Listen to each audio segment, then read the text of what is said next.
వాణి సమర్పణ ఛానల్కు స్వాగతం.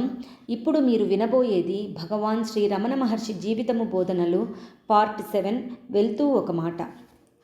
వెంకటరామన్ వెళ్తూ వ్రాసిన ఉత్తరం ఇలా ఉంది. నేను నా తండ్రిని వెతుక్కుంటూ ఆయన ఆజ్ఞానుసారం బయలుదేరుతున్నాను. ఇది ఒక మంచి పనికే ఉపక్రమించింది. అందువల్ల దీని విషయం ఎవ్వరూ బాధపడనక్కరలేదు. దీని ఆచూకీ కోసం ఏమాత్రమూ డబ్బు ఖర్చు పెట్టనక్కరలేదు. ఇట్లు 5 చుక్కలు. నీ కాలేజీ ఫీజు కట్టబడలేదు. ఇందులో 2 రూపాయలున్నాయి. మధురని శాశ్వతంగా విడిచేటప్పుడు వెంకటరామన్ యొక్క మానసిక స్థితి గురించి, అప్పటికి అతడు సాధించిన నైతిక ఆధ్యాత్మిక ప్రగతి గురించి ఈ ఉత్తరం ఎంతో వివరిస్తుంది. అతను వెళ్లే ముందు వెనక్కి తిరిగి చూశాడా? తన ఇల్లు, తన వారు, తన స్నేహితులు, తన ఆటలు ఇవన్నీ అతని మనస్సులో మెదిలాయా? తాను వెళ్ళిపోవటం వల్ల తన తల్లికి, ఇతర బంధువులకి కలిగే పరితాపం పట్ల సానుభూతి ఎగిసిందా? ఆశ్రయం లేని, చేతిలో చిల్లి గవ్వలేని, స్నేహితుడెవ్వడూ లేని, ఏమీ తెలియని నూతన ప్రపంచంలోకి అడుగు పెడుతున్నానని భయం కానీ, సంకోచం కానీ అతని మనస్సులో కదిలిందా? ఏం జరిగింది? మనకేమి ఎరుక? చిత్రం ఏమిటంటే ఈ భావాలు ఏవీ అతనిని బాధ పెట్టలేదు. ఏదో ఆవేశం ఉవ్వెత్తున లేచి ఇటువంటి ఆలోచనలకు తావీయకుండా అతనిని పూర్తిగా ముంచేసింది. కానీ తన ఆప్తుల అనుభూతులను విస్మరింపలేని సహృదయుడతను, వారికి తనని వెతకవలసిన అవసరాన్ని తప్పిద్దామనుకున్నాడు. తాను లేకపోవడం వల్ల వారికి, ముఖ్యంగా తల్లికి పరితాపము ఉండకూడదనుకున్నాడు. అందువల్లనే తాను మంచి పనికే ఉపక్రమించానని విచారించవద్దని వారికి ఉపశమనం కలిగించాడు. అరుణాచలం నుంచి నా కోసమే ఆ పిలుపు వచ్చింది. నేను పయనించే వేళ ఆర్తనాదమేమీ లేవకుండుగాక అన్నట్టుంది. తన గురించి, తన భవిష్యత్తు గురించి వారికి ఏమాత్రమూ ఆందోళన కలుగకూడదని, తాను తన తండ్రి ఆజ్ఞానుసారమే ఆ తండ్రిని అన్వేషిస్తూనే ఆయన్ని కలుసుకుందామనే వెళ్తున్నానని చెప్పాడు. కుటుంబంలోని వారు తన కొరకు అన్వేషించడం వృథా అని అతను భావించాడు. కాలేజీ జీతం కట్టలేదని అన్నకి తెలియజేశాడు. తనకి అవసరం ఉండదనుకుని 2 రూపాయలు అక్కడే వదిలేశాడు. ఇదంతా ఒక ఎత్తు. రెండవది అతని ఆధ్యాత్మికత. ఇక్కడ ముఖ్యంగా గమనింపదగినది వెంకటరామన్కి ఈశ్వరుని పట్ల కలిగిన విశ్వాసం. ఆ ఈశ్వరుడే అరుణాచలం. తనని పిలిచింది అదే. కానీ ఆ నామం మాత్రం బయటికి రాదు. ఈ పేరు చెప్తే తన గమ్యం అందరికీ తెలిసిపోతుందని అప్రయత్నంగానో బుద్ధిపూర్వకంగానో విడిచేశాడు. ఆ ఉత్తరంలో మరొక విశేషముంది. కొందరి దృష్టిలో అదే ముఖ్యమైనది కూడా. యథాలాపంగా ఉత్తరాన్ని చదివే వారికైనా అందులోని ఇది అనే పదం కొట్టు వచ్చినట్టు ఇట్టు కనపడుతుంది. మొదటి వాక్యంలో నేను అని ఉంటుంది. వ్యక్తి చైతన్యం ముందుకు తోసుకు వస్తున్నట్లు చదువరికి ఇట్టే తెలుస్తుంది.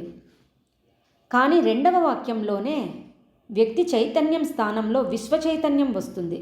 స్పర్శవేది తగలటం వల్ల క్షుద్రలోహం బంగారంలా మారిపోయినట్లు నేను అన్న పదం తరువాత లేఖలో వచ్చేది నా తండ్రి. ఇక్కడ వ్యక్తి అహం గగనతలానికి ఎగిసిపోతుంది. తన తండ్రిని కలుసుకోవటానికి కొడుకుకి గల అధికారాన్ని స్ఫురింపజేస్తూ ఆ అహం యొక్క మాలిన్యం పోయి మిగిలేదల్లా దేవపుత్రుడే. తండ్రి వలనే అతను కూడా ఒక శక్తే, మట్టి బొమ్మ కాదు. ఆ లేఖకునిలో దేహాత్మ బుద్ధి నిష్క్రమణం, ప్రాపంచిక వాసన నిర్గమనం, మిగిలిన వాక్యాలలోని మాట దీని విశదపరుస్తుంది. రెండవ వాక్యంలో ఆ పరిణితి చెందిన ఆత్మ తన ప్రయాణం గురించి చెప్తూ నేను అనకుండా ఇది అనే పదాన్ని వాడుతుంది. మంచి పనికి ఉపక్రమించినది నేను కాదు, ఇది. మధుర నుంచి తిరువన్నామలైకి వెళ్ళేది అప్పటికే భగవంతునిలో లీనమైపోయిన ఆత్మ కాదు, ఆత్మకి భిన్నమైన దేహం మాత్రమే. శరీరము ఆత్మ ఒకటేనన్న భావం తెగిపోయింది. ఆ తెగిపోయిన ముక్కలు స్పష్టంగా కనబడుతూనే ఉన్నాయి. అందువల్లే ఆ తరువాతి వాక్యంలో దీని విషయం ఉంటుంది, నా విషయం కాదు.